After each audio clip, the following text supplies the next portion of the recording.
teachers play a very important role, and as Dr. Jake had discussed, had shared with you on day one, that you are a leader. Each one of you and each member of our team is a leader, because you decide what you're going to do in your classrooms. What do the high-performing school leaders do? And these are some of the things which they should be doing on a day-to-day basis.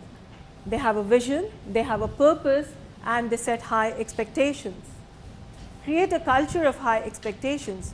And when we say that people should be accountable, people should be taking the responsibility, at the same time, we have to create a culture and we have to empower them. We have to make them aware of what the high expectations are. Because if we want you to be accountable, we need to share with you what are the expectations. What are you accountable to? Monitor, supervise instruction, that's an important part of it, because as I said earlier, if you don't inspect, you don't get what you want. Provide instruction leadership, and that's what is happening. Constantly, the team is being coached, you're getting workshops, and that is how you turn into instructional leaders. Manage school operations effectively. Yes, none of us like to manage that and fix the ceilings, run after the lights, furniture, but that's an important part of it, because manager and leader, they go hand in hand. If you don't manage the things on day-to-day basis, again, you can't be a leader, because for people to work, the environment has to be created. Core functions of school leaders are they have to set directions, they have to develop people, and they have to strengthen the organization. And that is where we get effective schools and people working effectively in those schools. Instructional leadership, I tried to put it together. This is how it works. It's not only just the leaders of the school, but anyone who's an instructional leader, may it be a teacher or a coordinator or assistant teacher. These are the things they are supposed to be doing. Creating a learning community, assessing frequently, and use data to improve instruction, hold people accountable, develop staff, and of course, as a leader, hiring carefully or recruiting is a very important part, because you need to get basic skills to further refine them. So that's a role of a leader. This is something which I had put together, that if I am working with my leaders, if I'm going to give them targets, how are we going to work on those goals? And I had broken it up to just for my understanding and for my team to understand what we are going to do. The goal, one of the goals was like we're going to design standardized age-appropriate tests, and once we design them, we're going to administer them twice in a term. There will be a pre-test and post-test to measure the effect. The resources will be available standardized tests. Person responsible will be all teachers in their departments, and success criteria will be that standardized subject tasks for different levels are there. The second step will be we'll be analyzing the data using Hattie's formula at the end of pre and post test. Again, resources will be data sheet, head of departments, and evidence of effective use of data, how we're going to use it. And once we have the data, what are we going to do with it? This time we've decided we are going to introduce DIRT, which is we'll be giving individual attention and feedback to each child. Every fortnight, we are going to sit with the students. There will be 1 hour dedicated to giving them feedback and setting goals with them. Because what we experienced in MYP, specifically in MYP, we were doing everything right. We had authentic assessments. We were using the criterion. We were giving them feedback. But still, we were not able to raise the standards or raise the attainment levels. And we all sat together, brainstormed, and we realized that there was something missing there. And there was something lacking in this whole cycle of assessment, feedback, analysis. There was something missing. And we realized the missing part was teachers giving individual feedback to the student. What was happening? We were writing, we were giving feedback. There were 3 WWW, what went well, even better if, and written beautifully, and then it was told, okay, now you need to work on this. You need to work on your spellings, or you need to work on your multiplication skills, and so on. and then we moved on. But we never went back and we never checked what was happening, because sometimes they don't even read the feedback, or if they read, they don't know how to move from there. So we've dedicated one lesson every fortnight for sitting and working with them on what we have, what feedback we've given, and to see whether he's taken it on board and what he's doing with that.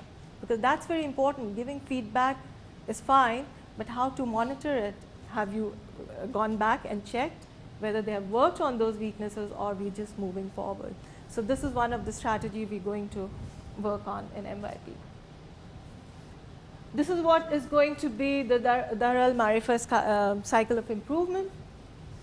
We'll be collectively focusing on the issue on hand, formulating certain goals, building the solution, sharing the solution in as a team, implementing the solution, and again the focus will be on the teaching and effective teaching, what difference we are able to make. Monitor, follow up, feedback, assess, and reconstruct the solution. And I feel I will be more actively involved in follow up, monitoring, feedback, so that we are able to achieve our goals. And this is just a visual of what we're going to do.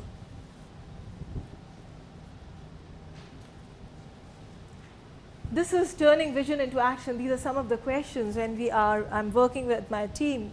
These are the questions we'll be asking. What will it look like? What is our goal? What will be the end product? How will we know? What will be our success criteria? How are we going to measure it? How does this fit in with this vision, fit in with our core values, what we are thinking of doing? Is it aligned? What does the team think of the vision? The whole team, when the departments, when the heads go back to their team, they'll brainstorm. What do they think? Maybe they feel it's not a feasible idea or it's not a good thing. How motivated are we? Because motivation is the crux. If we are not self-motivated, if the team is not motivated, one person cannot make change, because change has to come from within, the desire to change. So how do we motivate them? What will be more motivating? What can we do more to motivate them? And what barriers do we have? What obstacles do we have? Because sometimes we just assume that things will move the way they should, but we don't anticipate the barriers or the obstacles the teachers feel in the classroom, because there are a huge lot of things which you face on day-to-day basis. So sharing, what are the obstacles? How do we overcome that? How do we work around it? And this is something which was said in the presentation, I realized, by the principal of, I don't remember the school's name, Helen, and Kamilda School. What can we stop doing? Because even as leaders, we don't want to overload people with extra things and extra meetings. So what are the things which are redundant or not very important? We can just drop them from our schedule and build on it. What are the steps involved, and what will move us one step further? So these are some of the things. This is what I took from a workshop from Tina Do, which Dr. Tina Do yesterday, and I shared with her that this is what I'm going to work with my team. Taking time, finding place, making space, and paced professional learning. It should not be one-off, that we talked about all these goals and SMART goals and instructional leadership and effective classrooms and teaching. And then we forget all this in our day-to-day operations, because there's so many things happening constantly. So this is what I realized, that I need to stay focused and my team needs to stay focused on the goals. So we need to take time, find place, make space, and have professional learning at regular intervals. Collective responsibility is not just a commitment, it is the exercise of capabilities on a deep and wide scale. I feel it is really, when we work together, there are things which we achieve which maybe we didn't even dream of. And I'll share one example. When I started school year and 2 years ago, suddenly I was given a task or a mission that we need to get the school accredited for diploma program. I'd worked in diploma program, but I had never led the team for authorization for diploma program. And it's a different program altogether, because it's grade 11 and 12. It has different requirements. It needs a different set of skills. And I was completely baffled. Initially I refused, because I didn't think that we were ready as a team and as a school to take it forward. And then it was a requirement because grade 10, we had grade 10, and they were moving to grade 11 the very next year. And diploma is a program which you can't start without getting authorization. So it was kind of a moral obligation for us because the girls were there and we couldn't tell them, now grade 11, there's nothing for you after this. So what I did, I had a team of teachers, very good teachers, some of them are still here. We sat together, I floated the idea. Of course, they were just like me, they said, nothing doing, we're not doing it. It's impossible with the students, with the teachers, with the workload. No, we can't get it done. And then after initial brainstorming and a lot of discussions, somehow we got together and we achieved it. And this year our grade 11s are in grade 12 and they will be going for the exams next year. So what I feel, that I like this quote, that really you can challenge certain things which you feel, which you can't achieve as an individual, but of course as a team you can do anything, you can move mountains. Supporting the cycle of improvement, we'll have continuous with my team, and like other leaders will be working with their teams. We'll have continuous professional learning opportunities, and we will be working on developing their skills for inquiry and change.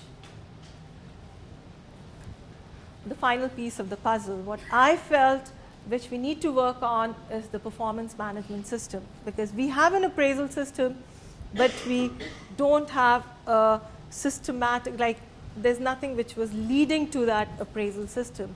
So we started working as a department, the things which we need, and then we'll work as a school.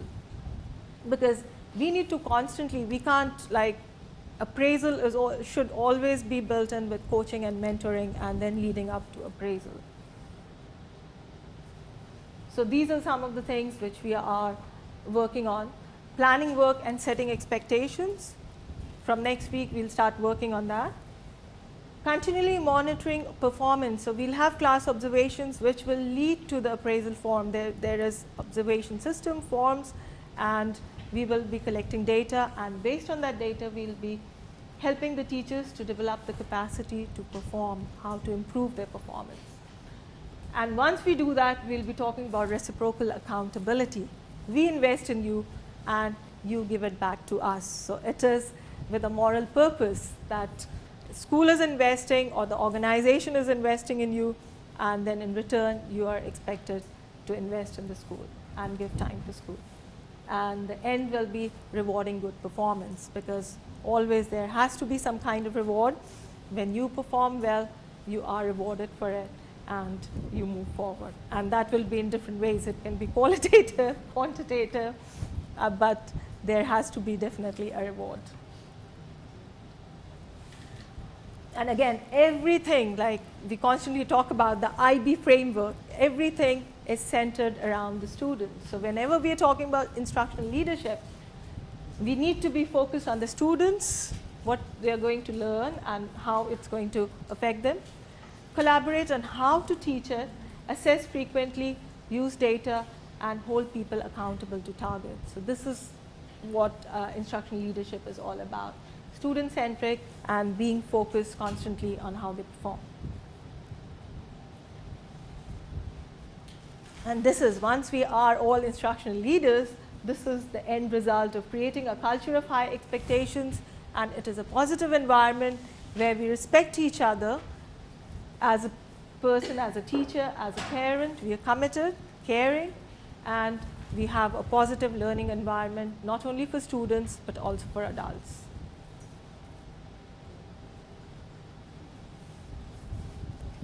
Any questions if you have? Because I started with this, and I would like if you have any questions about what is instructional leadership and how does it lead to student attainment.